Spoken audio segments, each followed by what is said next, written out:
This is Dr. George Giuliani. This is the lecture on Methods of Assessment, Part 2. And we left off in our last lecture discussing the two different types of observation, non-systematic observation and systematic observation.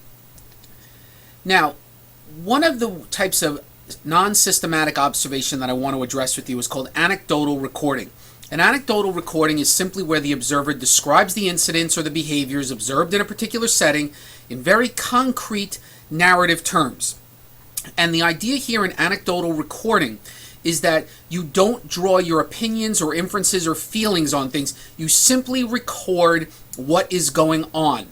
So the most significant type, or the most common type of non-systematic observation is called anecdotal recording.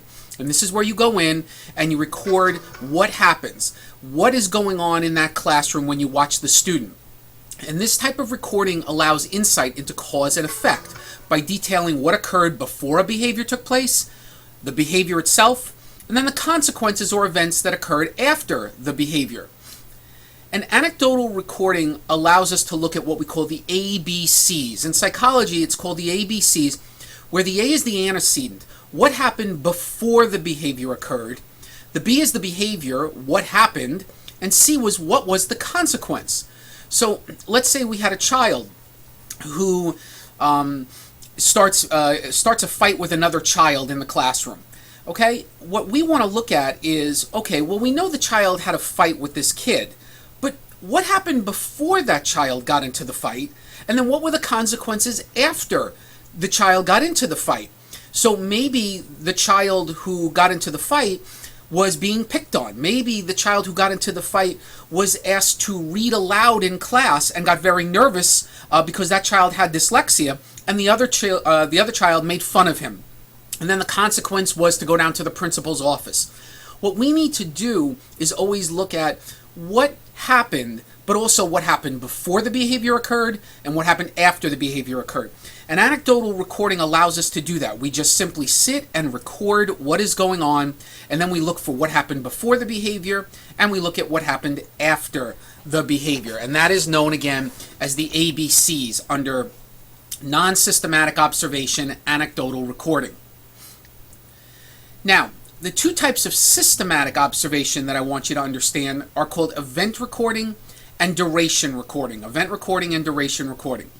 Event recording is where the observer is interested in recording the number of times a specific behavioral event occurred.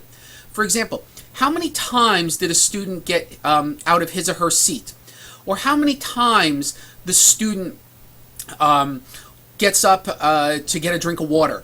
Or how many times the student taps his or her pencil? How many times does the student raise his or her hand? That is known as an event recording. And what we do with event recordings is we use tally sheets. And tally sheets are simply the tick marks. You know what the tally sheet is. You mark it off. 1, 2, 3, 4, and then you draw the line through it. A tally sheet lists the behaviors to be observed and counts how many times it actually happens.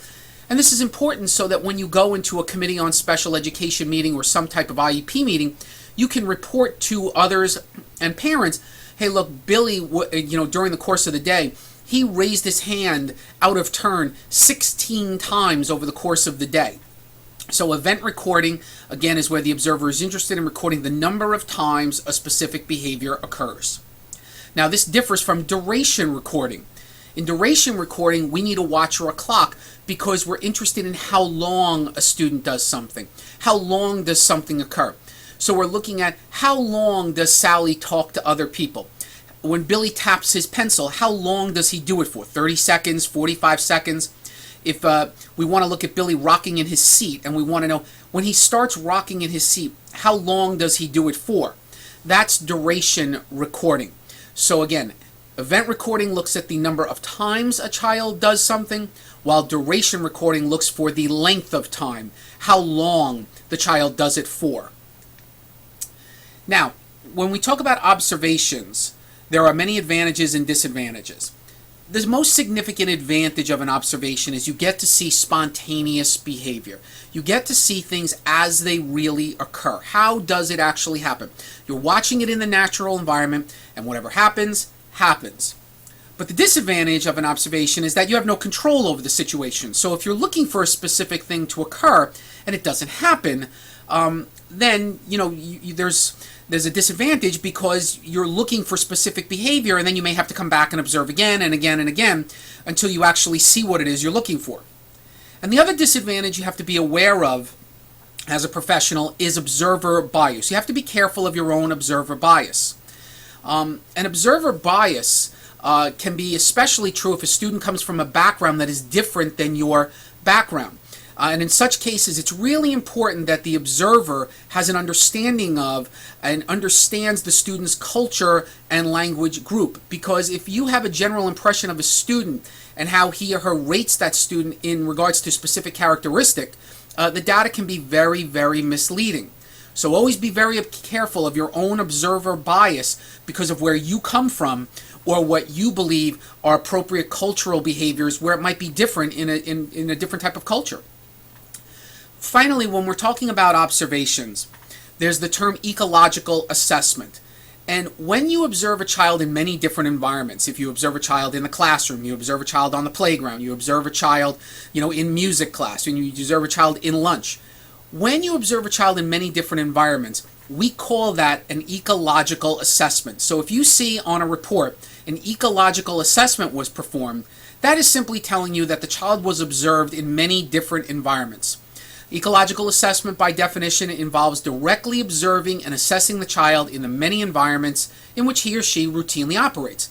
And the purpose of conducting such an assessment is to probe how the different environments influence the students and how how these environments influence school performance. So again, when you see ecological assessment, just simply think the student has been observed in many different environments.